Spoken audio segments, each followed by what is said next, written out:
Perfeito. Vamos iniciar novamente então, pessoal. Vou começar a apresentação de novo. Nós estamos hoje aqui na Evolutize para realizar o webinar Segurança da Informação, como preparar sua empresa para evitar incidentes. O objetivo nosso aqui é trabalhar com vocês algumas perguntas-chave que vão permitir que a gente possa estabelecer alguns temas, algumas coisas que são recorrentes entre os clientes com dúvidas que existem e também algumas coisas que são uma preocupação da área em si. Meu nome é Elcio, sou especialista em Direito Digital, sou advogado e estou aqui com alguns profissionais que vão auxiliar a gente e vão se apresentar também para vocês. Vou passar a palavra aqui para o Gabriel primeiro, depois para o Osli. Bom dia, me chamo Gabriel, sou da área de projetos da empresa Network TI. Nós atuamos com soluções de segurança digital para empresas. Legal, Gabriel. Eu sou o Osli, eu sou gerente de tecnologia da Evolutize e vou estar colaborando de alguma forma aí para apresentar brevemente o que o nosso sistema oferece de recursos e funcionalidades para também aumentar e melhorar a segurança no que se refere aos dados que são armazenados dentro do sistema. O Elcio vai nos chamar nos momentos oportunos, vai dar continuidade aí para apresentar o que nós temos preparado para hoje. Bom, vamos lá. A primeira pergunta que nós separamos aqui, que vai ser o tema inicial, é realmente o que caracteriza o incidente de segurança da informação. É justamente a gente entender um pouco sobre o que acontece, porque quando a gente fala de incidente de segurança da informação é uma questão muito ampla, às vezes até meio misteriosa, né? A gente sabe de algumas coisas que acontecem, mas não tudo que pode chegar a configurar um incidente como esse. Geralmente nós vamos ter algumas situações que acontecem muitas vezes, né? Por exemplo, um ataque de ransomware que bloqueia lá os bancos de dados e você não consegue mais acessar, o famoso vazamento de dados, que tem muita relação com a Lei Geral de Proteção de Dados Pessoais atualmente, mas, de uma maneira geral, um incidente de segurança da informação é qualquer situação que compromete uma informação que a empresa tem, que pode ser dela ou pode ser de um terceiro também. E quando a gente fala em comprometer essa informação, pode ser desde corromper essa informação, que ela não tenha mais nenhuma utilidade, até ela vazar quando ela não deveria, quando ela deveria ter uma certa confidencialidade, alguma coisa nesse sentido, até outros meios que podem existir. Mas eu vou passar a palavra para os profissionais da área que vão conseguir dizer para vocês aí alguns exemplos que podem ser interessantes e ilustrar um pouco melhor o que caracteriza e quando que acontece um incidente como esse. Gabriel? Então, como o Elcio mesmo mencionou, um incidente é qualquer evento que venha acontecer numa empresa que possa comprometer as informações desse negócio, né? A gente fala muito hoje em ransom, em criptografia, né? Mas existem outros casos. Pode ser, às vezes, o vazamento de uma informação pessoal do teu cliente ou do teu funcionário, isso também se caracteriza. Pode ser, por exemplo, um incidente de roubar um dispositivo, por exemplo, da empresa onde continha informações desse negócio, isso também caracteriza esse tipo de incidente. Então, a segurança da informação, ela é essencial, né? E tem vários pontos que precisam ser analisados. Osli, quando a gente pensa no RP, Evolutize, nas soluções tecnológicas, né? Existe sempre uma preocupação em relação a isso, porque existe uma relação muito íntima ali entre o que é colocado no RP e tudo mais, né? Então, existe um trabalho recorrente de vocês também, né? Pensando nessa questão de incidentes e tudo mais. Sim, a gente teve uma situação complicada um tempo atrás, onde a gente teve uma ocorrência, uma invasão, a gente conseguiu contornar de forma rápida, né?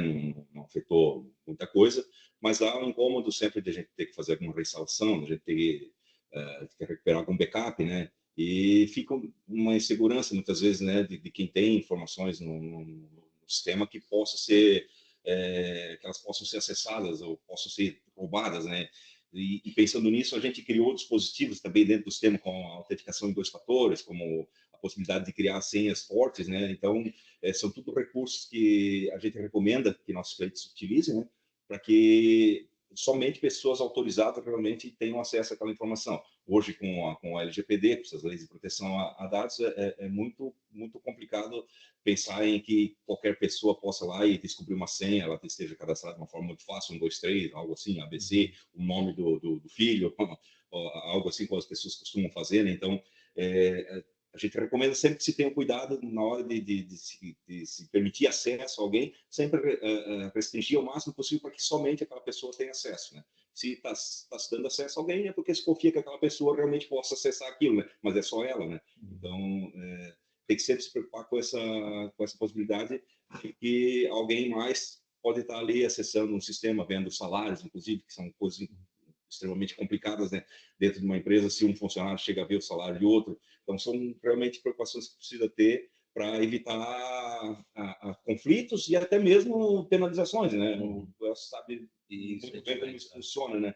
Então, a gente tem que sempre se precaver. A orientação nossa, se você tem dúvida, nos chame, né? Chame a área de tecnologia, abre um chamado, chame a gente no WhatsApp empresarial e converse com a gente, que a gente tem orientações que a gente pode passar para ajudar a melhorar essa questão de segurança ao acesso dos dados dentro do sistema Evolutize. Vocês vão observar durante a conversa aqui que algumas soluções elas são técnicas, tecnológicas mesmo, né? Então existem proteções que são criadas e tudo mais que funcionam aí até automaticamente, e algumas coisas são procedimentos, são coisas do dia a dia, são preparação da equipe, são ações que a própria empresa pode tomar com cuidados, né? E vão fazer com que não aconteçam esses incidentes e tudo mais. Bom, a nossa segunda pergunta aqui para continuar a conversa é: quais são as responsabilidades legais da empresa e dos clientes em relação à segurança do RP? Essa aqui é a minha pergunta toda minha, praticamente, né? Bom, quando a gente fala em responsabilidade legal, a gente tem uma relação bem íntima, né, entre o trabalho da Evolutize e o trabalho das empresas clientes. Existe uma responsabilidade conjunta, né? A legislação prevê isso, inclusive a Lei Geral de Proteção de Dados, né? Que a responsabilidade é de ambos os negócios de fazerem acontecer a proteção dos dados.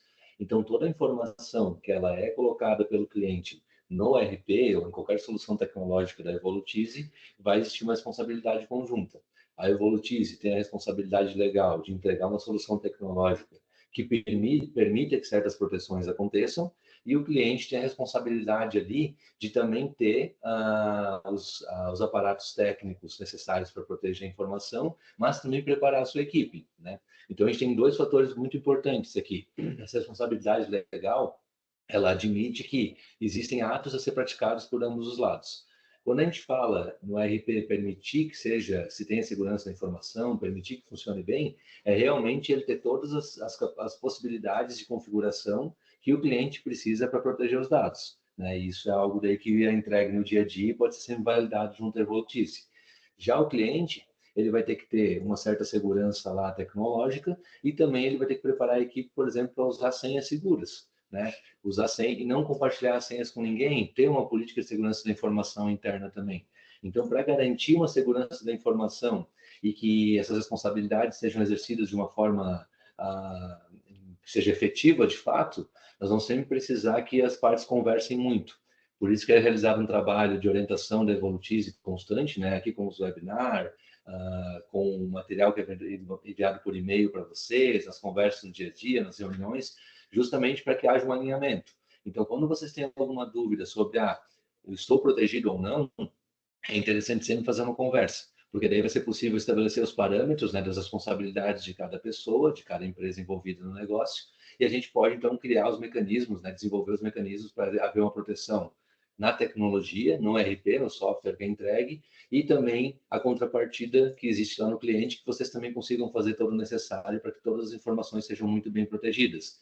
Nós sabemos que existe uma gama gigantesca de informações que são colocadas no RP, e elas vão atingir todas as áreas da empresa. Algumas informações não são tão sensíveis, algumas são altamente sensíveis, né, que podem revelar estratégia de negócio, estratégia comercial, tecnologias que a empresa está utilizando e tudo mais. Então, a grande preocupação aqui é a gente sempre fazer um bom alinhamento e não ficar com nenhuma dúvida, porque a responsabilidade, se acontecer alguma coisa, é de ambas as empresas perante os terceiros que são prejudicados. Internamente, tem que sempre apurar quem que faltou, então, né, com aquilo que deveria ser feito, mas se há uma boa conversa, uma boa condução, a gente sempre consegue chegar em pontos aí que permitam, né, que não se chegue a ter um incidente, não se chegue a ter um problema de fato. É bem mais seguro a gente conversar, alinhar e fazer as correções necessárias.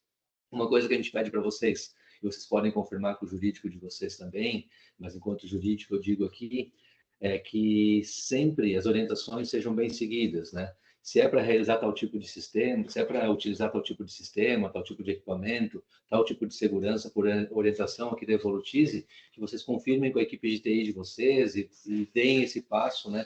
E levem, então, a ter uma segurança maior em relação a todo esse trabalho.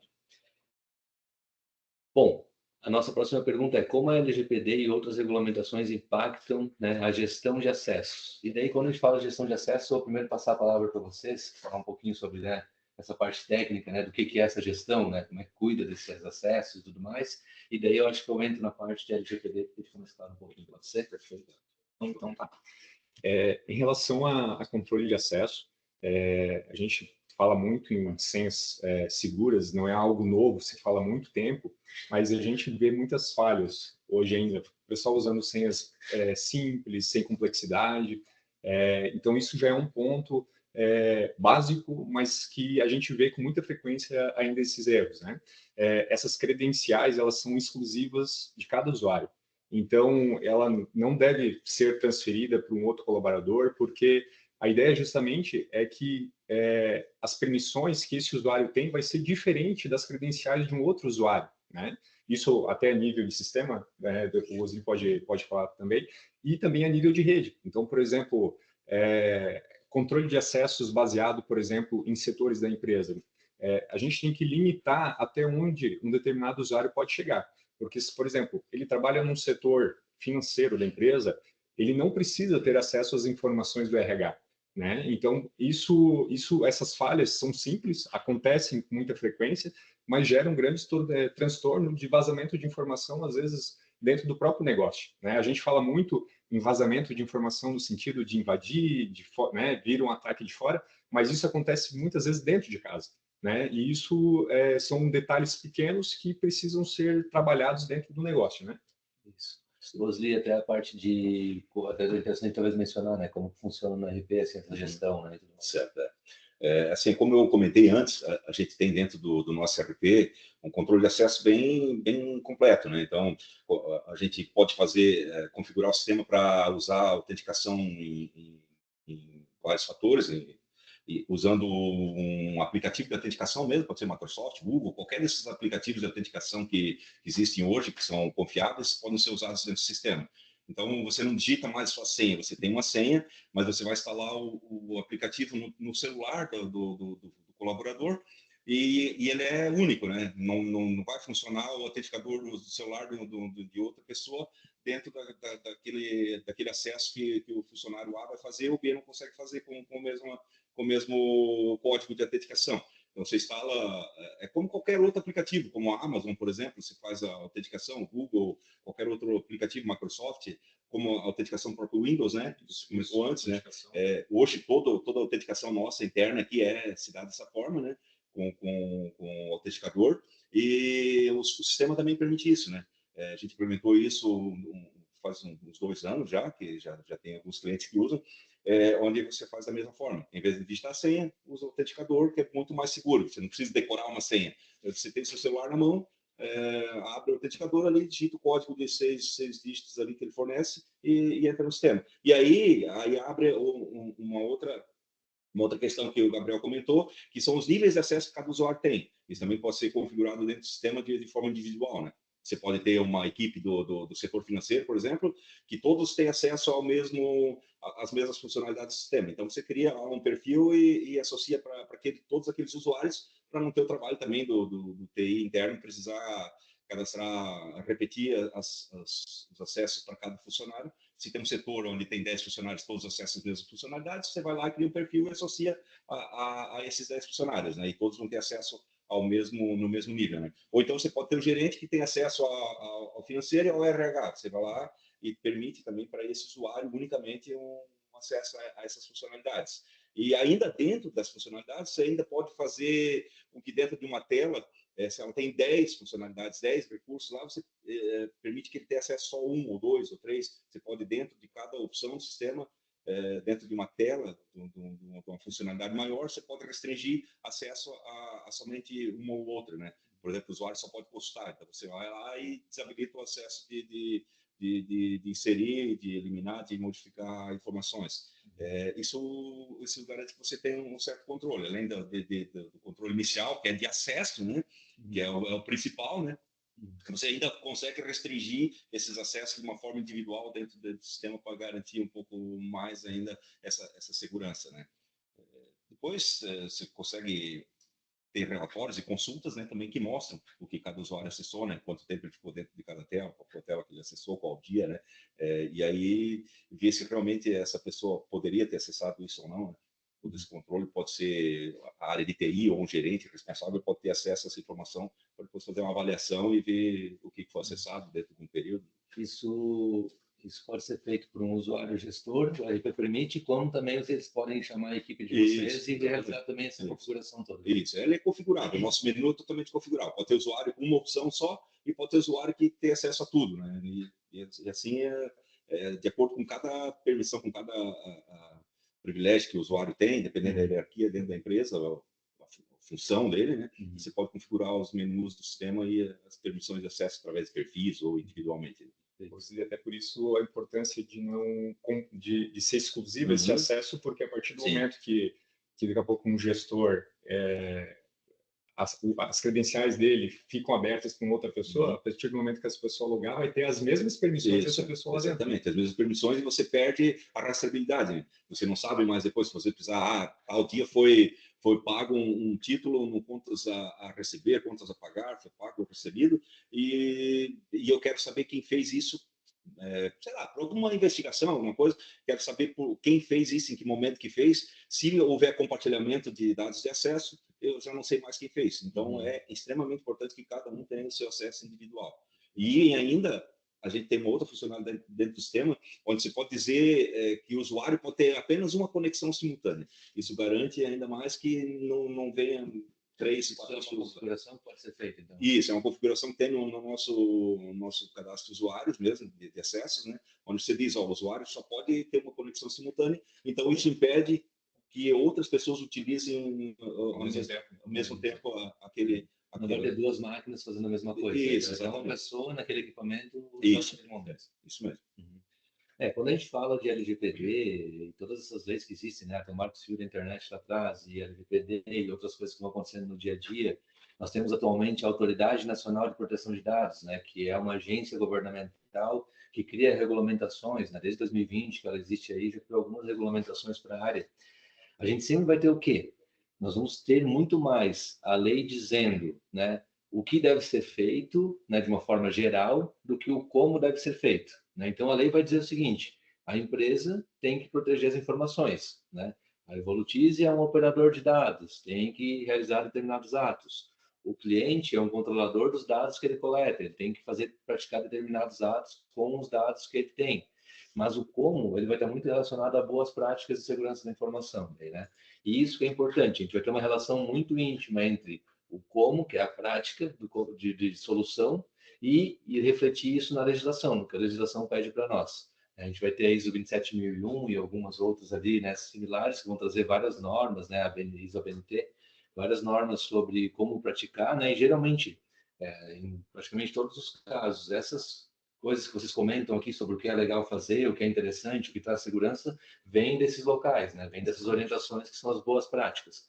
Então, quando a gente está falando aqui para vocês sobre o que é possível fazer, quando há uma orientação da empresa para você sobre o que é o ideal fazer, ela não vem do nada, né? Não é uma orientação que ela simplesmente surgiu porque a empresa decidiu fazer assim.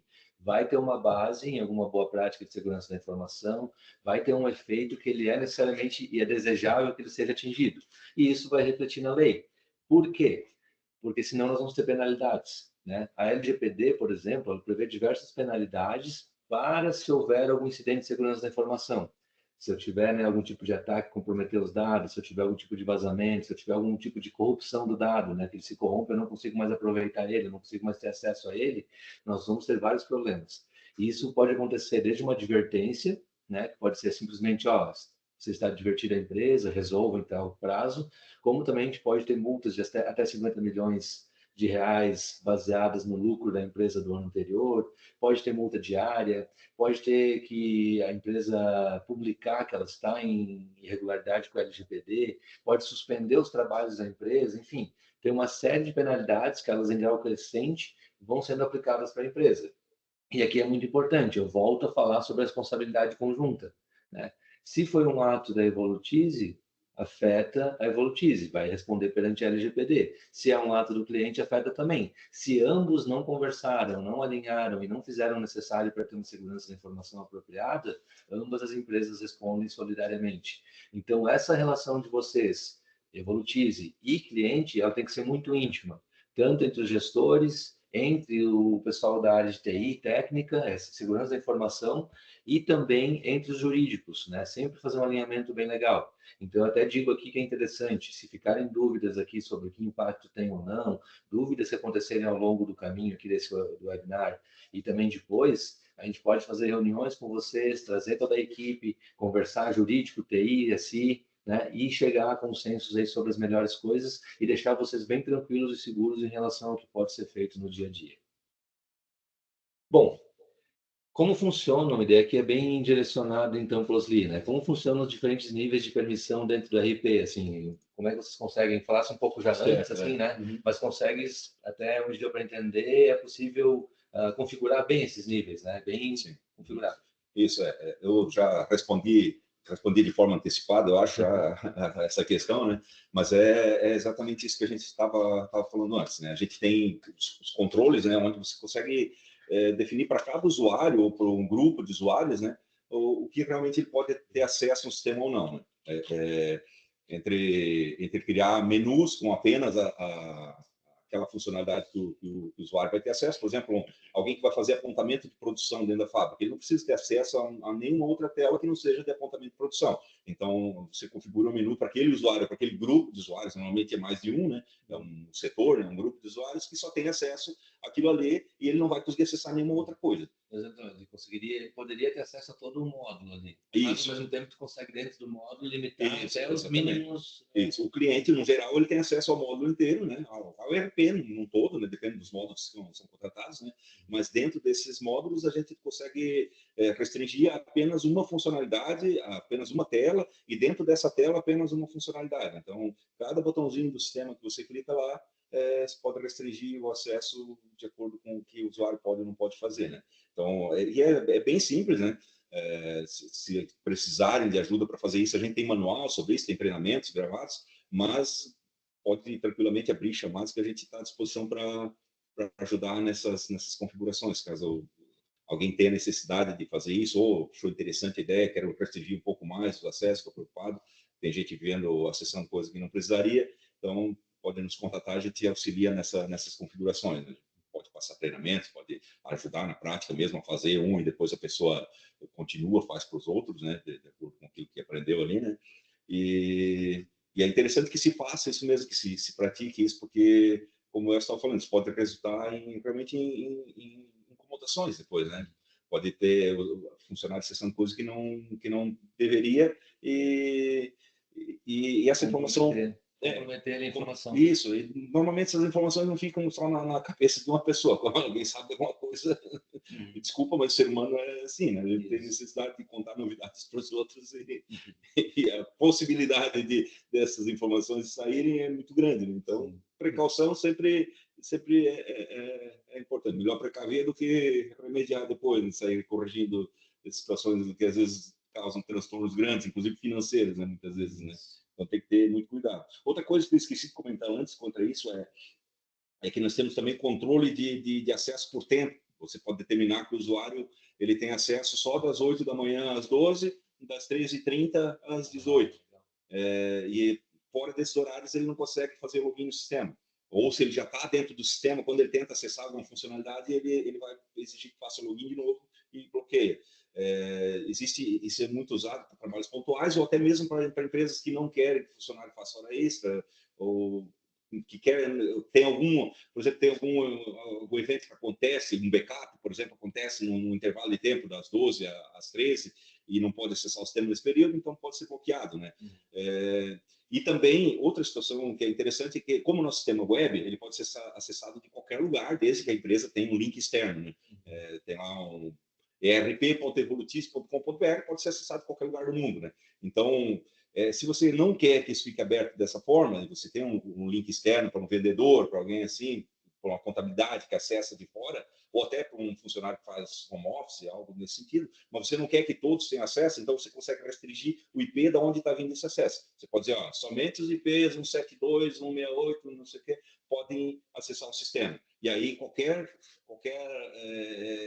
tentativa de acesso ao sistema fora dessa faixa de IPs, pode ser um IP só, uma faixa, ele não consegue fazer o acesso. Pode dizer que esse IP não tem permissão para acessar o sistema. É outra segurança que tem, principalmente quando tem liberado o acesso externo, que muitas empresas têm, como eu falei, para situações de funcionários que fazem home office, tem muito isso, ou vendedores externos, né, que precisam acessar o sistema para emitir pedidos, contabilidades também fazem acesso para fazer os fechamentos mensais, né? Então é bastante interessante se ativar essa funcionalidade aí para impedir que tem os curiosos, né, que ficam aí, um hacker, né, que fica ali tentando, na tentativa e erro aí, acessar sites e sistemas e de alguma forma prejudicar, né? Então é importante que a gente faça esse tipo de controle, né, ative isso, né, para quem tem esse acesso externo. Até o Osni comentou do acesso externo, né, de limitar o acesso de um IP determinado. É muito importante, realmente, porque ataques a gente acompanha, acontecem o tempo todo e assim, a gente costuma dizer que hacker, eles trabalham de noite, né? Não é quando a empresa está funcionando, entende? Só que nem sempre isso é possível, porque às vezes, realmente, esse vendedor, essa pessoa que trabalha, precisa do acesso externo ao sistema, às vezes ele acessa de vários lugares diferentes, né? Então, a adoção de mais uma camada de segurança, como o VPN, por exemplo, é essencial nesses casos, né? Então, tudo tem que analisar cada cenário, como é que é o tipo do acesso que vem dos usuários para determinar qual é a melhor política, né? E, geralmente, até para a gente ter um alinhamento assim nessa questão, tem alguém ali que tem um usuário administrador que pode conceder esses acessos dentro da empresa. Geralmente é o TI ou o gestor, certo? Normalmente é quem a empresa define, né? Quem o nosso cliente define que vai ficar como responsável. Essa pessoa que pode liberar ou não. Isso. Né? Quando a empresa tem uma pessoa de TI, normalmente é essa pessoa de TI, né? Que tem essas permissões. Daí ele vai ter acesso a todo o sistema, ao menu de tecnologia, que é onde a gente faz essas configurações hoje, né? Ou então algum gerente de projeto, algum responsável, um CEO da empresa, alguém assim que tenha a responsabilidade de manter o sistema, né? Então, ou então, quando não tem essas pessoas, normalmente podem recorrer a nós aí que a gente auxilia nessas configurações. Trabalho também. Né? A ideia é muito importante, só para eu pegar esse gancho ali, é muito importante a gente ter uma responsabilidade muito clara dessa pessoa. Porque quando a gente fala essa questão de liberação de acesso, um grande problema que acontece eu tenho a pessoa do financeiro e para agilizar alguma coisa, eu tenho lá uma cadeia de permissões. O financeiro só acesso financeiro, o RH só acesso RH. Mas aí no dia a dia eu quero agilizar alguma coisa, fazer alguma coisa mais rápida, eu vou dar um acesso do cara do financeiro para o RH. Isso não pode acontecer. Isso é uma clara falha de segurança da informação. É uma questão que afeta qualquer boa prática. Por quê? Eu vou ter um usuário que não tem uma permissão, que não tem um compromisso de confidencialidade, acessando informações que ele não pode ter. Então, eu crio mais brechas para que as pessoas falhem e acabem revelando informação, comprometendo o sistema e tudo mais. Então, essa pessoa que vai liberar os acessos, que vai permitir ou não acessos, ela tem que ter um termo, né? Falem com o jurídico de vocês, que ela tem um termo de responsabilidade muito claro, que ela tem que obedecer à cadeia de permissões de acesso que foi criada. Ela não pode criar acesso só para facilitar o dia a dia de alguém, porque essas restrições existem por um motivo, para garantir a segurança da informação. Quando você começa a liberar um lá, um aqui, daqui a pouco você não tem mais nenhum tipo de segurança, você tem a empresa toda acessando tudo, e daí você começa a correr riscos. Né? Tem um caso muito claro que eu passei um tempo atrás, uma situação similar, que é a seguinte: existia dentro do sistema uma ordem de lançamento da realização de trabalhos novos, né? E quem tinha que ter acesso àquela realização? A equipe de execução da empresa, né? Mas, por algum motivo, essa questão de facilitar o dia a dia, acelerar lá, ganhar 2 minutinhos no dia a dia, deram permissão àquela linha de produção ali a alguém do comercial. O cara do comercial fez o quê? Pegou um serviço lá de trás, porque ele ganhou o dinheiro do cliente lá na ponta, e jogou aquele projeto para frente. Atrapalhou todos os projetos da empresa, vários clientes reclamaram porque o projeto deles atrasou, porque houve essa passagem, ou seja, tinha alguém do comercial que tinha um interesse envolvido ali naquele sistema, foi dada uma permissão indevida e teve um resultado negativo para a empresa que abalou a imagem da empresa lá para fora. Então, quando a gente fala em gestão de permissão de acesso, eu estou falando uma coisa muito séria com vocês, que é uma responsabilidade muito clara. Você tem que criar esse método e decidir quem vai ter acesso ou não. O pessoal da Evolutize pode auxiliar vocês a fazer isso, e a partir dali essa regra tem que ser muito bem seguida. E a pessoa que tiver o poder de decidir se libera ou não acesso tem que ser alguém comprometido, alguém que assine um termo com a empresa de que vai seguir aquela ordem, aquela definição prévia da gestão de acessos, né? Não sei se eu... Perfeito. Até um detalhe que eu complemento, a revisão desses acessos também é muito importante acontecer cada determinado tempo. Porque, às vezes, o que acontece, por exemplo, eu posso ter um colaborador que se desligou da empresa, né? Mas o RP ele estava configurado para permitir o acesso externo. Então, pensa, o usuário se desligou da empresa, mas ele ainda está conseguindo acessar o sistema fora, né, de fora. Então, essa conferência a cada determinado tempo, que geralmente acontece por um responsável, um TI interno, ela é essencial, né, para validar isso. E também, às vezes, acontece, a gente vê casos assim, um colaborador, ele trabalhava num setor da empresa, e daqui a pouco ele foi transferido para um outro setor, né, onde ele, dentro do RP, estava definindo as permissões dele para aquele setor e não foi desfeito isso. Então, ele só ganhou mais permissão, mas ele está tendo acesso à informação que ele não deveria mais, entende? Então, são detalhes que, às vezes, sim, passam despercebidos, sabe? Uma coisa importante que a gente tem que lembrar, a gente fala sempre aqui, né, que se precisar de ajuda, a Evolutize ajuda, né? Mas isso sempre tem que ser registrado através de um chamado, essa solicitação. Ó, tem que vir de um usuário que é o responsável, como o Elcio colocou antes ali,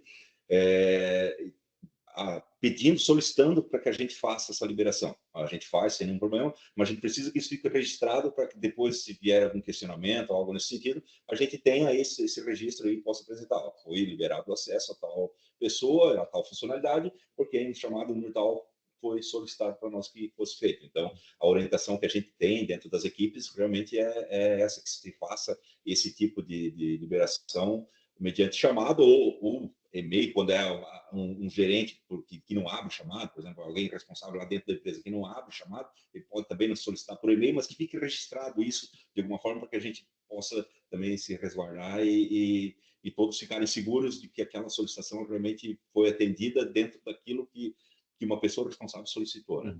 É importante que a gente lembre isso, né? E a empresa tem autonomia também para, se quiser, limitar para não ter acesso externo, né? Sim. E daí vocês conseguem atender a empresa do mesmo jeito, né? Daí você vai acessar junto com o usuário, vai poder usar uma ferramenta tipo TeamViewer da vida, e vocês, Ndesk, vocês conseguem acessar junto, né? Isso é bem legal. Então, assim, é possível que a empresa tenha liberado um link externo, que vocês mesmos vão configurar, ou podem pedir para o pessoal da Evolutize configurar, e daí vai ser feito esse acesso externo sempre com autorização. É muito importante que vocês trabalhem dentro dos chamados ali, né? Você fez o chamado, a Evolutize respondeu, vocês respondam de volta, para que exista, né, essa comunicação muito bem feita e registre tudo, então preparar os colaboradores de vocês para isso, né?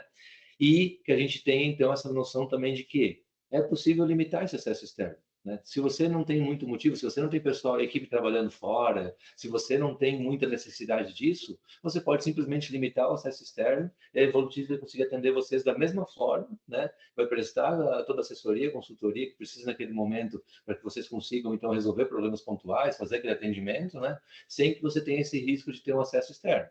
Mas a gente sabe que empresas, às vezes, precisam ter esse link de acesso externo e isso aí também é uma necessidade, às vezes, que faz parte do negócio. E daí também tem os meios aí de garantir essa segurança. Isso é importante. Sim. Por padrão, o link externo ele só vem habilitado nos clientes que estão em cloud, né? Isso não tem como não existir um acesso externo, porque o sistema está na nuvem, né? Sim. Ele precisa ser acessado externamente, né? Mas ele com limitações também, né? E quando a gente instala o sistema dentro de um servidor local, um on-premise que fala, né? Por padrão, ele não tem acesso externo, então só é configurado acesso externo quando o cliente solicita. Então, por padrão, isso já vem desabilitado. Legal. Então, assim, vocês podem ver, assim, da conversa aqui, é importante a gente ter essa gestão muito bem feita, é importante atribuir as responsabilidades para cada nível de permissão certinho, acompanhar, monitorar para garantir que não houve nenhuma mudança ao longo do tempo, né? E o RP permite que seja feito disso, ele é bem configurável para que tudo seja feito, né? Isso é bem legal. Bom, a nossa próxima pergunta é: qual a importância do registro de logs para rastreamento de atividades suspeitas? Daí, com vocês, eu nem tenho ideia. Você, Gabriel. Na verdade, quando a gente fala de registro, a gente está falando de manter um histórico, né? Isso pode ser a nível de sistema, de RP, pode ser a nível de máquina de usuário, de acessos na rede, de acessos a dados do servidor. Então, é essencial para que a gente entenda o comportamento que está tendo dentro daquela rede, por exemplo, né? Por exemplo, como é que eu posso descobrir se um determinado funcionário está trabalhando fora do horário dele de trabalho, né? Com registro de log, a gente pode ter essa informação, né? Então, é muito importante para, inclusive, na questão de um ataque, de alguma situação que gere um problema, tu ter esse registro, porque ele vai ser o teu ponto de partida para você tomar atuação para evitar que isso ocorra novamente, né? Dentro do ERP, a gente tem da mesma forma também, né? Todos os acessos, como falei antes, eles são registrados, né? A gente tem uma tabela dentro do banco de dados onde estão gravadas essas informações. No dia, a hora que entrou, a tela que acessou, o nome do usuário, o momento que saiu.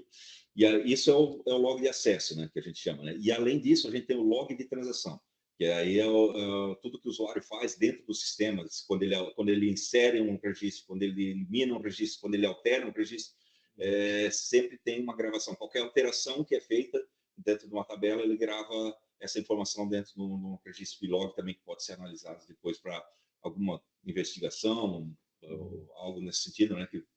E daí, né, isso é imutável, não tem como mudar o que está ali, né? Não Fez tem o como registro, mudar, você não consegue mudar, isso, vai né? ficar ali sempre. Fica gravado lá e não tem uma tela, por exemplo, que tu consegue entrar para fazer alterações nesse registro. Até por isso a importância de não compartilhar as suas credenciais, né? Porque todo o registro está em cima do teu usuário, né? O Gabriel entrou com o usuário do Osli, ele pode fazer o que quiser lá dentro, ocupado o Osli. E os registros vão ficar no nome. Vão ficar no nome do Osli. Todas as alterações que ele fizer, se ele for lá alterar o salário dele de 10 para 20 mil, vai ficar registrado que o Osli alterou o salário dele de 10 para 20 mil. Então, é extremamente importante. Então, teu login ali, senha, acesso senha, né? Nunca compartilhar com ninguém, né? E, inclusive, o seguinte, né? É um treinamento que é interessante que vocês façam com as equipes de vocês também, né? Pode falar com o jurídico para ajudar e tudo mais, TI, pessoal de segurança da informação, que se alguém utiliza o login de outra pessoa dentro do RP, no e-mail, qualquer outra ferramenta de comunicação que existe na empresa, né? Isso caracteriza um crime de falsa identidade, né? Você se passar por outra pessoa. Mas até que você prova que isso aconteceu, vai muito longe, né? Então, porque é difícil realmente entender aonde que houve o compartilhamento, quando aquela pessoa utilizou, né? Aconteceu ou não, como foi tudo mais. Então, é bem interessante. Juridicamente, o que eu posso falar sobre isso, da importância dos logs, é que se eu precisar futuramente fazer uma investigação e provar alguma coisa administrativamente ou judicialmente, o log vai ser essencial. Assim como também o registro chamado, né? Porque o chamado todo ele é registrado assim também, né? Ele fica todo fixo ali, não tem como alterar, né? Então, a conversa que vocês fazem com a Involutize pelo chamado, ela é muito mais segura. É uma conversa que ela vai ficar um registro que é uma prova definitiva do que foi feito ou não, do atendimento que vocês tiveram ou não. Então, é muito importante não ficar variando muito de ferramenta. Se você fez o chamado, né, pelo mecanismo interno ali, daqui a pouco você chama pelo Skype, chama pelo WhatsApp, manda e-mail, você vai ter uma distribuição daquilo em vários locais diferentes e em locais que daqui a pouco a informação pode se perder. Agora, se você está no chamado conversando, você tem tudo registrado numa sequência, com ordem cronológica, tudo que foi falado, tudo que foi feito, tudo que foi resolvido ou não. Né? Então, quanto mais vocês conseguirem orientar a equipe de vocês para fazer tudo por dentro do chamado, juridicamente é mais seguro, né? Porque a gente consegue proteger muito mais as empresas quando elas estão falando no mesmo local com um registro que é inalterável, né? Então, isso é bem importante. Outra coisa acho que eu lembrei agora que é importante a gente comentar é que existe nos browsers, principalmente, existe a funcionalidade de você gravar, salvar a senha, né? Aí você vai lá, define no RP uma senha extremamente complexa, lá com maiúscula, minúscula, caracteres especiais, números, e a pessoa vai lá, digita uma vez, fez o login e manda salvar. Aí toda vez que ela entra, está lá gravada a senha. Por exemplo, só para deixar uma coisa mais prática, eu estou no Google e o Google vai salvar para mim, assim. Ou eu estou no meu celular e o meu celular tem salva para minha senha. Não, no próprio RP mesmo, quando você acessa, RP mesmo. você digita o usuário, outras ferramentas também. O navegador, ele salva. Navegador O navegador que faz isso. Tem razão. Tem várias outras ferramentas aí que exigem autenticação, que você pode fazer isso, manda salvar a senha. Quando é um computador pessoal teu, que só tu tem acesso, só tu usa, beleza, tudo bem. Agora, quando é um computador da empresa, onde tem várias pessoas que trabalham ao redor ali, saem para o almoço, esquece de bloquear, coisas desse tipo aí também, é importante lembrar, quando você sai, bloqueia. Legal. Quando você clica naquela opção de salvar, você está dizendo, ó, qualquer pessoa que clicar nesse atalho aqui, nesse favorito, nesse link, entrar nesse link, ele vai aparecer preenchido automaticamente lá o login e a senha, você só clica no esse preenchimento automático evitar, né? Legal, né? Evitar, ou então, como eu sugeri antes, passa a usar o autenticador, a autenticação de 2 fatores. Usa o autenticador, que aí nunca a senha vai ser repetida. E é muito simples, você pega o celular, aperta na opçãozinha de gerar o código e digita um novo código. São 6 números, é muito fácil de digitar. A gente usa só dessa forma aqui, é muito prático. Isso é seguro porque o celular está só com a pessoa, aquilo ali é garantido, né? Exatamente. Também não pode fazer isso no celular que é da empresa que todo mundo compartilha, né? Ele não vai funcionar, né? Porque você associa um login nele, né, para gerar a senha. Então, ele vai gerar uma senha individual, né? A minha senha, se eu compartilho meu celular aqui contigo, um celular que é comum do comercial, por exemplo. Lógico que daí a pessoa pode saber teu login, exatamente, né? Chegar lá. Tem como chegar lá. O MFA faz sentido a partir do momento que tu tem o teu celular exclusivo. Tem que ser exclusivo. O que é o MFA? É a autenticação de 2 fatores. Não, só o pessoal também. Não. Então, é um recurso legal para se utilizar e evitar realmente de salvar a senha. Eu sei que quando se cria uma senha difícil lá, com um monte de caracteres estranhos, é chato digitar ela todo dia. Então, realmente, quando se quer uma segurança maior, esse tipo, usa o autenticador que facilita a vida de quem vai usar no dia a dia, né? E uma coisa que o Gabriel pode falar também, nesse negócio todo ali também, né? Anotar a senha. Sim, né? Às vezes a gente vê isso. Às vezes o usuário ganha uma senha nova, né? Uma senha complexa. Às vezes nem ele mesmo ainda não decorou, né? E a gente já viu casos, o usuário faz um post ali e cola na tela, né? Entende? Então, tipo, acabou ali a segurança já, entendeu? Não adianta a senha forte, não vai resolver nada, né? Nessa hora. Então, são procedimentos, às vezes, são coisas básicas, mas que a gente vê no dia a dia que afeta né? Bastante. E a pessoa às vezes pode dizer, não, mas que o acesso aqui não é tão importante, mas sempre né? Se a pessoa está dentro da empresa fazendo um trabalho que, para ela conseguir acessar a ferramenta, precisa de uma senha complexa, porque que ela vai acessar é importante. Então, tem que ter sempre essa consciência, né?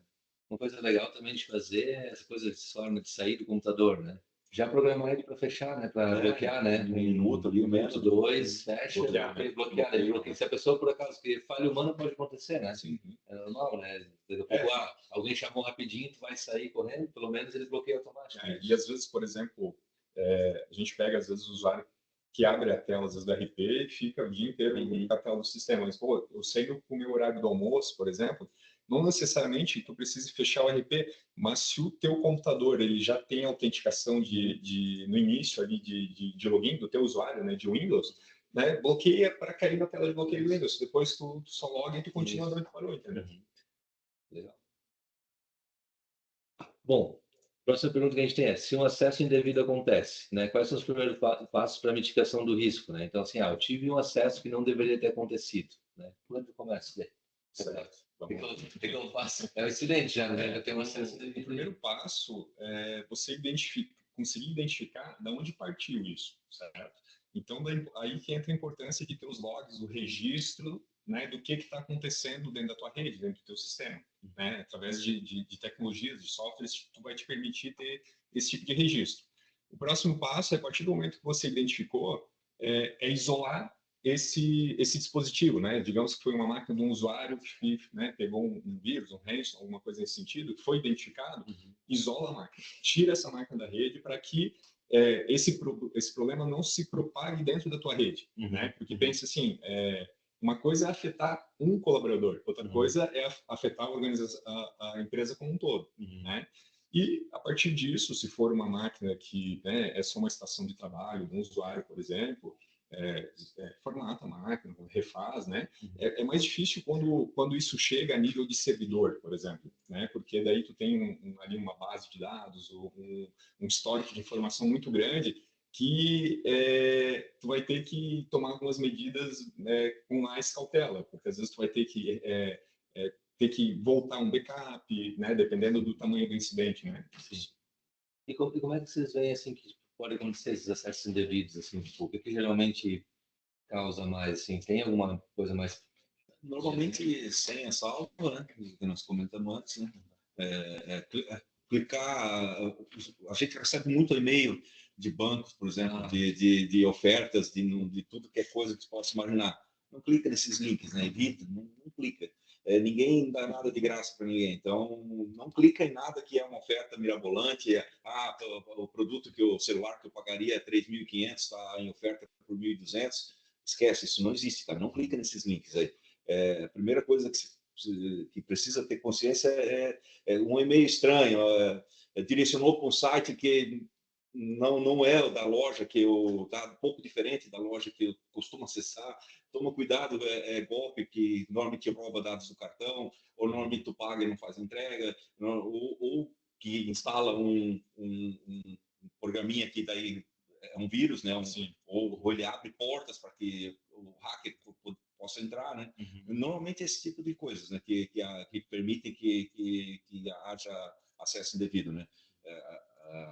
A gente teve uma situação aqui, por exemplo, que a pessoa, anos atrás, faz tempo, né? A pessoa conseguiu entrar, levou semanas, provavelmente, para ele conseguir fazer isso. Primeiro, conseguiu instalar um programinha que lia as portas que estavam abertas, e aí senha salva de acesso externo, de acesso a servidor, por exemplo. A gente tem as nossas estações, onde o pessoal trabalha, e os servidores onde estão instalados todos os recursos que os clientes acessam, no caso, né? E aí, se manter a senha salva para acesso àquele servidor, tudo que o hacker, o pessoal mal intencionado, precisa estar ali, né? Ele só faz aquele acesso, está dentro de toda a nossa rede. Né? Eu vi um caso de tempos atrás que era, a pessoa clicou nesse link aleatório que veio assim, vem por SMS, né? Vem por e-mail, vem por todo lugar, né? WhatsApp, tudo, né? E a pessoa clicou e daí acabou instalando um programa que gravava a tela. E daí quando ela entra na conta bancária, grava o que ela digitou. Né? Grava ali aparece ali a senha e tal, o pessoal consegue acessar a conta bancária e tudo, né? Isso pode acontecer na empresa também. Isso, conta bancária. Às vezes até acontece, a gente fala muito de e-mail, que realmente acontece muito, né? E-mail hoje nossa, tem muitos casos de problemas, mas às vezes acontece também por ligação, ou uma pessoa se passando, né? Por exemplo, aqui é o Gabriel da empresa Network fazendo contato com uma empresa que talvez seja meu cliente, se passando por mim, pedindo um acesso remoto na máquina, para dizer, eu quero fazer algum tipo de manutenção. A gente já se deparou com esse tipo de situação. Então, o que acontece? Toda aquela camada de proteção que foi criada, de firewall, de controle de acesso, a partir do momento que eu dei um acesso remoto para um cara que se passou para outra pessoa, ele já está dentro, entendeu? Sim. Então verificar muito o contato, se é o oficial, né? O e-mail, se é o e-mail que costuma as coisas, né? Uma coisa que eu gosto sempre de fazer quando vem esses links aí, só passa o mouse por cima, ele mostra embaixo na barra lá, o link para onde está direcionando. Se é um link estranho, esquece. Como é que faz?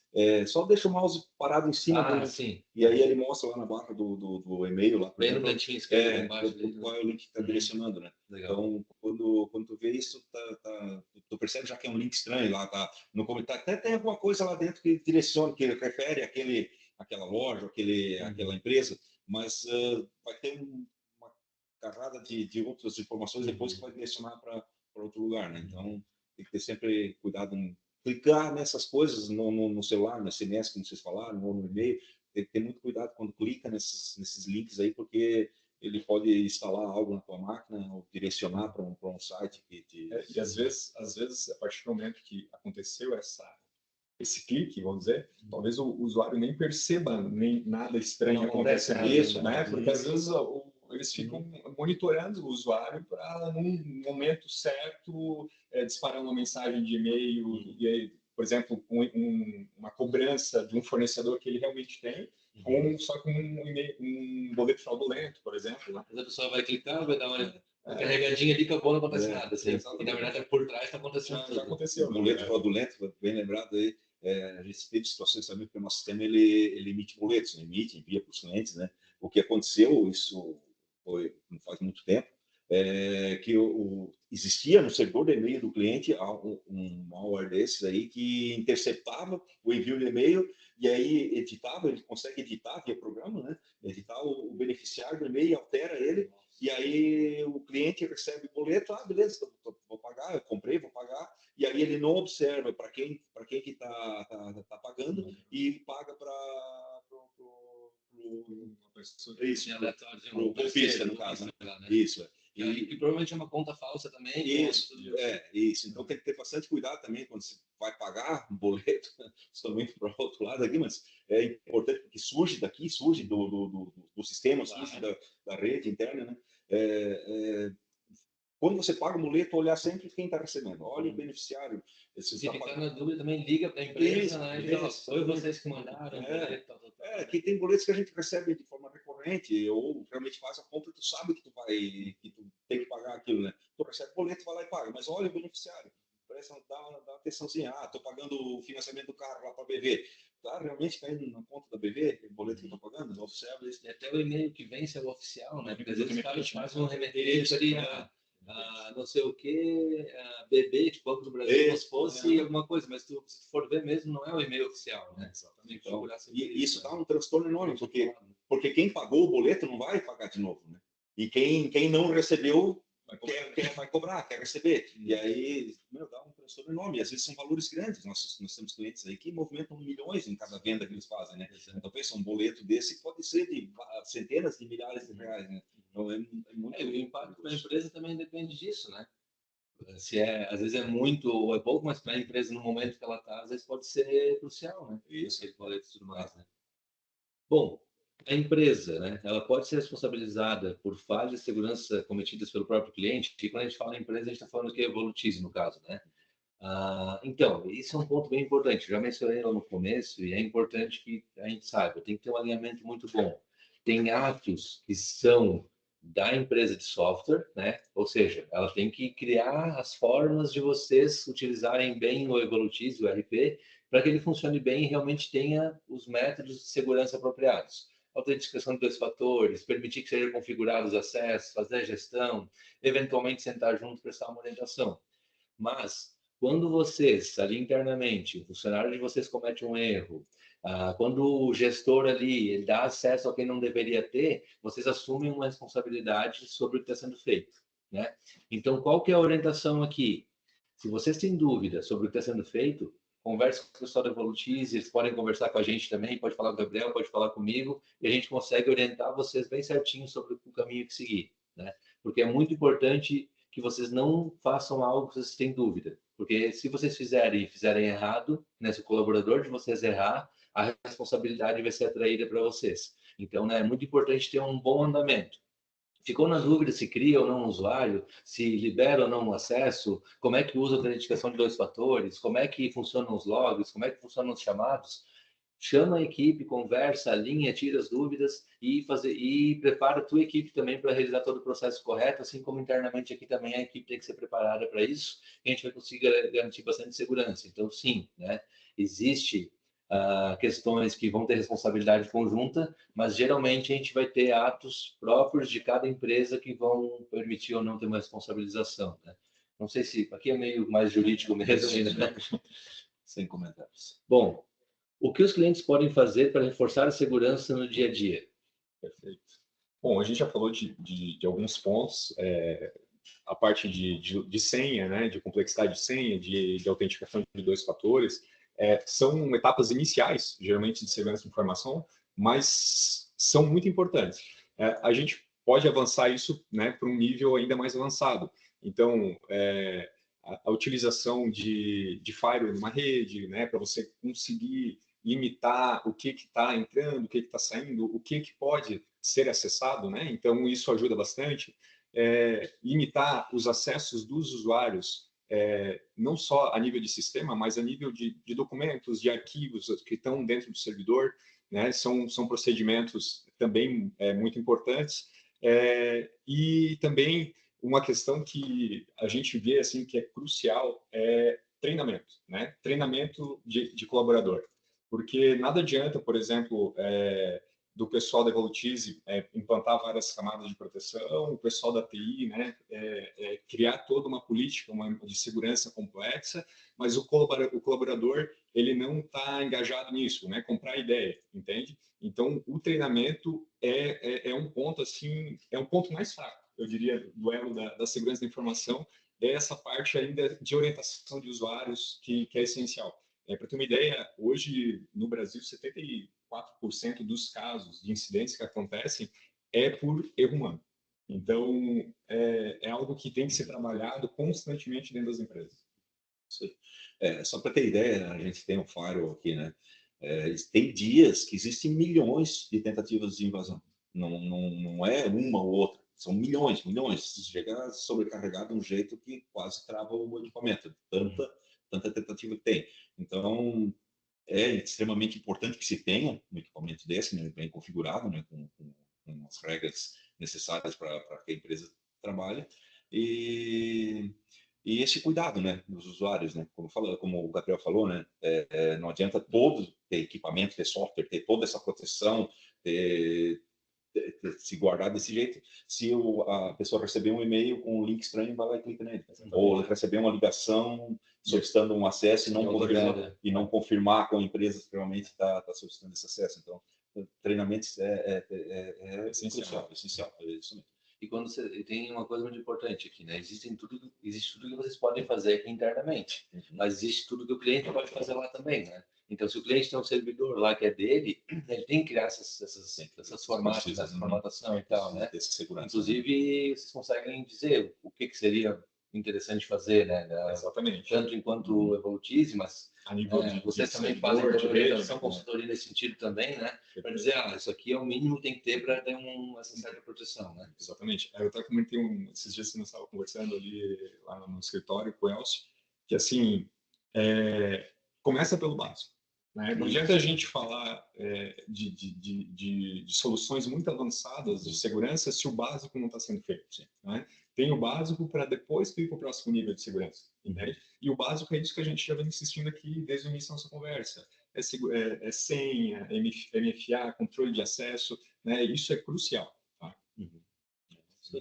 Evolutize a gente já repassou aí o que dá para fazer, né? Sim. Mas é isso que o Gabriel falou, tem que ter esse basicão, um farolzinho, senhas, nem uma máquina com acesso sem senha, né? No sistema, inclusive, existe a possibilidade de deixar sem senha, mas nunca faça isso, sempre coloca uma senha, né? E não 1, 2, 3, né? Coloca uma senha lá com uma combinação de alguns caracteres para não ficar tão simples, né? E todo cuidado, né, de não fazer operações que possam, que sejam suspeitas, não cair nesses golpes que os caras mandam por e-mail, SMS. Orientar muito bem a equipe sobre o que é um golpe, quando ele acontece e tudo mais, né? E são treinamentos, inclusive, que vocês fornecem, né, também. Isso, exatamente, exatamente. Esse trabalho, a gente costuma dizer que pode começar, né, para a gente, mas a empresa tem que comprar essa ideia, entende? Então, isso, geralmente, tem o TI dentro da empresa, algumas empresas não têm, mas isso envolve todo mundo, não é só o pessoal de tecnologia que tem que ter esse cuidado, né? São todo mundo que tem acesso à informação tem que acessou ao equipamento já tem que saber tudo isso aí, né? Exatamente, até onde eu posso chegar, né? Entende? É que hoje, com tudo que a gente usa de forma online, acesso a bancos, a tudo mais, se tornou extremamente importante assim que se pense, né, nessa questão de segurança, né? É o teu dinheiro que está ali, é teu emprego, é a tua empresa que está ali correndo risco, né? A possibilidade da empresa ser autuada por vazamento de dados, tem várias coisas importantes ali em risco, né? Então, um colaborador ou um terceiro que pode ser prejudicado e vai querer ser indenizado, né? Como um plano de resposta a incidentes pode ajudar a empresa a minimizar impactos? Bom, acho que vou começar, daí depois eu, né, sobre vocês. Estar preparado é muito importante, né? O treinamento, como já foi falado, treinar a equipe, preparar a equipe é muito, muito importante. Mas é interessante também que você saiba reagir se acontecer alguma coisa. Então, quando a gente fala em plano de resposta a incidentes, a gente está falando no o que eu vou fazer se acontecer isso, né? Porque pode haver uma falha humana, pode acontecer alguma coisa, pode ter um hacker que ele está em outro nível ali e vai conseguir acessar qualquer sistema, né? E se isso acontecer, como é que eu respondo? Se tiver um ataque, digamos, bloqueou o banco de dados, eu não tenho mais acesso, estão pedindo resgate, né? 50, 100, 200 mil de resgate. O que eu faço, né? Eu estou preparado para isso? Não estou? Como é que eu vou reagir? Como é que eu vou coordenar com a minha equipe? Como é que eu vou coordenar com a Evolutize e com a equipe de segurança da informação? Como é que eu vou reagir? Então, esse passo a passo é o plano de resposta a incidentes. Vazou um dado, né? Vazou ali dados dos meus clientes. O que eu faço agora? Eu tenho que trabalhar com a equipe de marketing para falar com os meus clientes, eu tenho que trabalhar com a equipe interna para ter uma orientação adequada, eu tenho que falar com o pessoal de segurança da informação para validar se não vazou mais coisa do que eu acho que vazou naquele momento, porque às vezes só descobri um pouquinho do que houve de vazamento. Eu posso bloquear os meus bancos de dados para garantir, até que eu faça essa revisão, toda essa investigação, eu não tenha mais vazamentos acontecendo. Então, isso é muito importante fazer. Então, você ter um plano é muito importante. Então, você falar com uma equipe que possa ter você, o teu TI, um jurídico, o pessoal de segurança da informação, que possa ajudar você a ter um passo a passo do que fazer se acontecer alguma coisa é muito importante, né? E daí a gente vai ter várias ações aí que podem ser realizadas ao longo, não sei se posso complementar.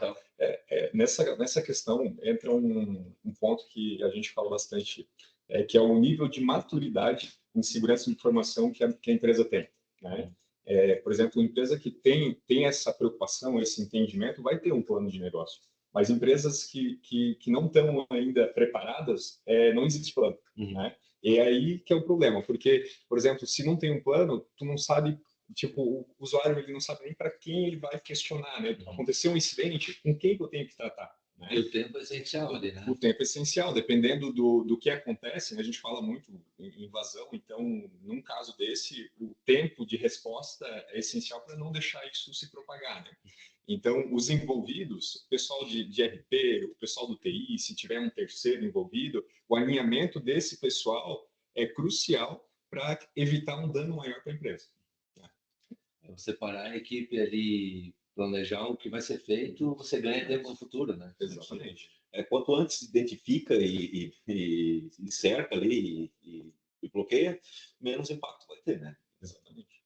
Como eu comentei antes, a gente não tem por que esconder isso. A gente teve um caso, né, 4, 5 anos atrás aí, né? A gente descobriu 3 horas da manhã, numa sexta-feira, né? Como falou antes, né? Eles trabalham à noite, né? Eles trabalham quando a gente não está trabalhando, eles trabalham, né? Porque é para não ser visto, né? Quase escondido, né? Então, tem um tempo enorme para coletar informações. Isso. Né? E normalmente esses ataques acontecem em momentos em que não tem ninguém usando os servidores, a rede, né? Não vai perceber. Não vai perceber, exatamente. E aí a gente percebeu 3 horas da manhã e aí pronto, já acordamos todo mundo que precisava e vamos ver o que a gente consegue fazer para bloquear. E conseguimos conter a tempo assim de não ter impactos assim, que causasse um prejuízo maior, né?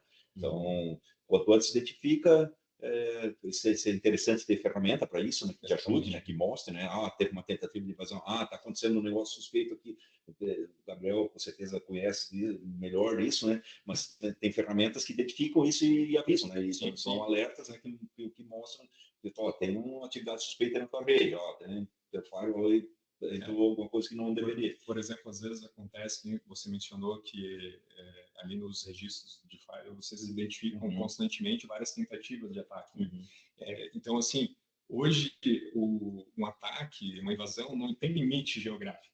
Na verdade, a gente vê tentativa vindo da Coreia, tentativa vindo de vários lugares do mundo. Entende? Então, mas existem procedimentos que você pode fazer. Por exemplo, você pode limitar um acesso a um RP, por exemplo, que só vai permitir quando a origem for do Brasil. Então, se eu não tenho colaboradores que trabalham fora do Brasil, quando vira um acesso de um IP que é de fora, ele já bloqueia, não vai ter acesso. Entende? Então, existe muita tecnologia para ajudar nisso, né? Então, é um conjunto, né? A gente fala que é um conjunto de camadas que tu vai criar uma proteção, não existe uma solução única, né?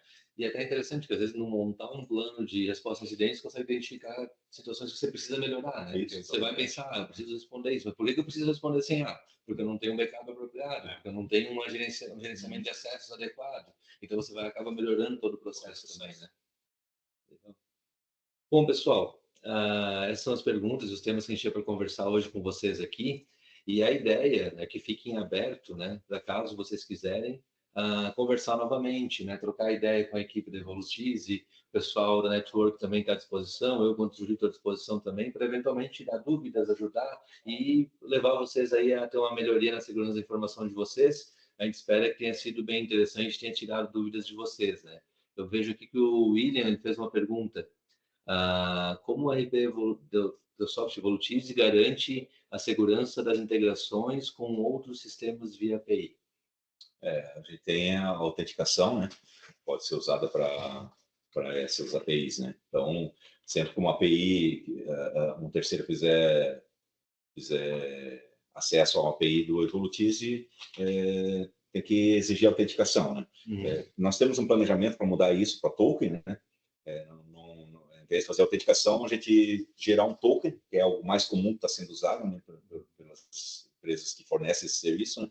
E aí, cada vez que um cliente nosso precisa que um terceiro faça consumo de uma API nossa, a gente fornecer esse token e somente com ele faz acesso. Tentar sem um token ou um token errado que não pertence àquele cliente, ele nega o acesso à API, né? Isso é um projeto para o futuro. Hoje a gente tem autenticação mesmo com o usuário, né? O usuário tem que ter o usuário cadastrado, o usuário uma senha, e faz a autenticação por ali. Então, o principal ponto aqui é realmente garantir que a pessoa correta acesse para fazer os trabalhos. Isso que garante todo o processo. Isso mesmo. Se tiver alguma API mais antiga que não tenha isso, a gente pode implementar, tá? Talvez exista alguma API mais antiga que a gente não tinha se preocupado com essa questão. Pode ser solicitado para nós que a gente faz a implementação da autenticação, tá? O pessoal, quem tiver mais pergunta pode fazer, tá? Bem tranquilo. Quer mandar aqui no chat, quer abrir o microfone e falar, bem tranquilo. Mas o que a gente vai ver agora o Alisson perguntou, além do firewall, quais ferramentas você sugerem a usar para identificação de incidentes? Então, perfeito. Assim, essas camadas que a gente comenta de segurança essenciais, né? Começa fazendo esse procedimento, criando essas políticas. A parte de firewall é muito importante porque te permite ter essa parte de rastrear o que está acontecendo, né? Então, como a gente fala, uma solução não substitui a outra, certo?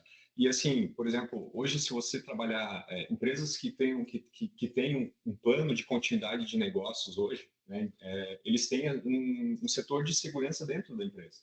Então, para ter uma ideia, tem empresas que têm uma equipe que a gente chama que é o Blue Team e o Red Team para um tentar invadir e o outro para tentar proteger. Então, o que é? Simulação de incidentes, né? Então, pen test, que é testar, né, se tem vulnerabilidades. Tudo isso são ferramentas que vão... é tentar invadir, né? Exatamente, mas sem que a equipe esteja sabendo. Exatamente, né? Mas entende que é um exame, é um teste, um teste combinado, né? Não é uma invasão realmente, mas assim para evitar realmente que quando ocorra, né, esteja o mais restrito, o mais fechado possível, sabe? Então, tem empresas que hoje já estão nesse nível de segurança da informação. Daí tu vai ali, contrata um profissional que vai tentar fazer a invasão e ele vai acabar descobrindo as falhas daí que podem existir e tal, e você se protege mais. Exatamente. Né? Porque o ideal é que seja alguém de fora, porque ele não vai tentar de tudo. Né? Isso. Algumas empresas, dentro do setor de TI, já existe essa equipe dentro do negócio, entende? Então, porque assim, realmente existe um nível de conhecimento bem avançado, né? E esse pessoal tem essa expertise. Então, o que acontece? Traz esse profissional para jogar no teu time, entendeu? Então, são níveis de segurança que empresas já estão utilizando. O famoso hacker do bem. E ferramentas assim, Gabriel, tu teria sugestão de alguma, se um cliente nosso, por exemplo, quisesse implementar alguma ferramenta além do firewall, alguma ferramenta de contenção, além do antivírus, eu recebo propostas aí de apresentações mensalmente, aí tem gente que tentando vender esse tipo de ferramenta. Tens alguma recomendação para isso? Então, assim, por exemplo, o Firewall em si, ele se comunica com várias outras tecnologias. Então, por exemplo, a gente costuma dizer ali, o Firewall, daqui a pouco tu precisa mais segurança. Então, existem ferramentas de análise de log, CIEM, NAC. Então, tudo vai depender, como a gente diz assim, do nível de segurança que você está e o nível que tu quer chegar, né? Então, essa parte de ferramentas hoje, o mercado tem muitos produtos. Né? Mas CIEM, NAC são ferramentas. São ferramentas, por exemplo, são ferramentas que integram com o teu firewall para análise de log, de o Alisson aqui, ele poderia procurar uma dessas ferramentas. Exatamente. E ajudaria. Exatamente. Show. Alisson, respondido? Dá uma confirmaçãozinha aí para nós. Pessoal, alguém tem mais alguma pergunta? Pode fazer aí. Show de bola. Você falou que sim, que deu certo. Bom, de qualquer forma, pessoal, se vocês tiverem perguntas, vocês podem direcionar para a equipe da Evolutize depois. Né? A gente vai estar disponível aqui também, tanto o Gabriel quanto eu, para responder situações que podem vir a surgir ao longo do caminho e tudo mais, dúvidas que possam surgir depois. Quem assistir, né, esse webinar depois, no futuro também, pode estar sempre procurando a equipe da Evolutize para auxiliar, né? E como a gente falou desde todo o caminho, 2 pontos essenciais: comunicação entre as empresas envolvidas para pensar juntas, buscar soluções, entender bem e compreender todos os meios de garantia de segurança da informação. E o outro ponto, que acho que ficou bem claro na conversa toda, a partir de todo mundo, é treinar e preparar a equipe. Né? Você tem que ter uma pessoa que sabe o que está fazendo, que vai fazer tudo certinho e que não vai, né, daqui a pouco a gente correr aquele risco da falha humana, que é o que mais, como o Gabriel trouxe para nós, é o que mais causa acidente de segurança da informação, né? Então, sentar com a equipe de vocês, conversar, trazer tudo isso, fazer eles assistirem esse webinar, né? Daqui a pouco, conversar com a equipe da Evolutize para também ir lá fazer um treinamento, falar com o pessoal aqui, né, da Network, com a gente para fazer um treinamento, com profissionais que vocês conheçam no dia a dia de vocês aí para fazer, é interessante, tá? Procurar o profissional da área que possa ajudar vocês a treinar, preparar, melhorar, tudo é bem importante e bem legal também. Não sei se tem uma mensagem final, alguma coisa para falar aí de fechamento. Não, eu acho que é isso aí. Né? Foi um prazer estar aí com vocês que acompanharam, né? E, como o Elcio falou, a gente está à disposição aí. Tendo dúvidas quanto a como implementa essas funcionalidades que nós comentamos aqui dentro do Evolutize, podem nos chamar pelos canais que vocês têm acesso aí. E se efetivamente precisar fazer algo, a gente solicita a abertura de um chamado e através do chamado a gente faz o atendimento conforme necessário. Tá? Perfeito. Bom, eu agradeço a oportunidade pela Evolutize, né? E qualquer questões relacionadas à segurança da informação, a Network está à disposição para ajudar vocês. Perfeito. Pessoal, muito obrigado, então. Agradeço também a atenção de vocês até aí e a gente mantém à disposição. Um ótimo dia aí a todos, um bom final de semana também que está chegando aí. Certo. Valeu. Abraço. Abraço.